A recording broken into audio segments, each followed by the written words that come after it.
വാർത്താവേളയാണ്. Kerala vision വാർത്തകൾ തത്സമയം യൂട്യൂബിൽ കാണാൻ കേരള വിഷൻ ന്യൂസ് 24/7 സന്ദർശിക്കുക. ഫേസ്ബുക്കിലും ഇൻസ്റ്റാഗ്രാമിലും ട്വിറ്ററിലും ഞങ്ങളെ ഫോളോ ചെയ്യാം. ആദ്യം നോക്കാം പ്രധാന വാർത്തകൾ. പാലക്കാട് മണ്ണാർക്കാട് കോഴിക്കോട്ടിൽ കുടുങ്ങിയ പുലി ചത്തു. പുലി കുടുങ്ങിയത് പുലർച്ചെ 1 മണിക്ക്. ഹൃദയം നിലച്ചതാണ് മരണകാരണമെന്ന പ്രാഥമിക റിപ്പോർട്ട്. മേഖലയിൽ ഇനിയും പുലികളുണ്ടെന്ന് നാട്ടുകാർ. ലഹരിക്കടത്ത് കേസിൽ ആലപ്പുഴ CPM കൗൺസിലർ എ ഷാനവാസിന് ക്ലീൻ ചിറ്റ്. ഷാനവാസിന് ലഹരി ഇടപാടിൽ ബന്ധമുള്ളതായി വിവരമില്ലെന്ന് ജില്ലാ സ്പെഷ്യൽ ബ്രാഞ്ച് റിപ്പോർട്ട്. അനധികൃത സ്വത്ത് സമ്പാദനത്തിൽ തെളിവില്ലെന്നും റിപ്പോർട്ട്. രാഹുൽ ഗാന്ധി നയിക്കുന്ന ഭാരത് ജോഡോ യാത്ര സമാപനത്തിലേക്ക്. യാത്ര ഇന്ന് 12 മണിക്ക് ലാൽ ചൗക്കിൽ അവസാനിക്കും. സമാപന സമ്മേളനം നാളെ. 13 രാഷ്ട്രീയ പാർട്ടികൾ പങ്കെടുക്കും. CPM-ഉം തൃണമൂലും ഉൾപ്പെടെ 10 പാർട്ടികൾ വിട്ടുനിൽക്കും.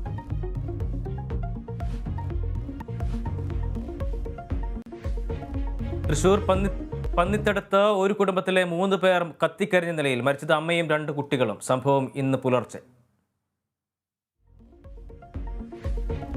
അണ്ടർ-19 വനിതാ 2020 ലോകകപ്പ് ഫൈനൽ ഇന്ന്. കിരീടം തേടി ഇന്ത്യൻ യുവതാരങ്ങൾ. ഫൈനലിൽ എതിരാളികൾ ഇംഗ്ലണ്ട്. ഇന്ത്യ ന്യൂസിലാൻഡ് 2ാം 2020 ഇന്ന്. മത്സരം രാത്രി 7-ന് ലക്നൌവിൽ. ഇന്ത്യക്ക് ഇന്ന് നിർണായകം.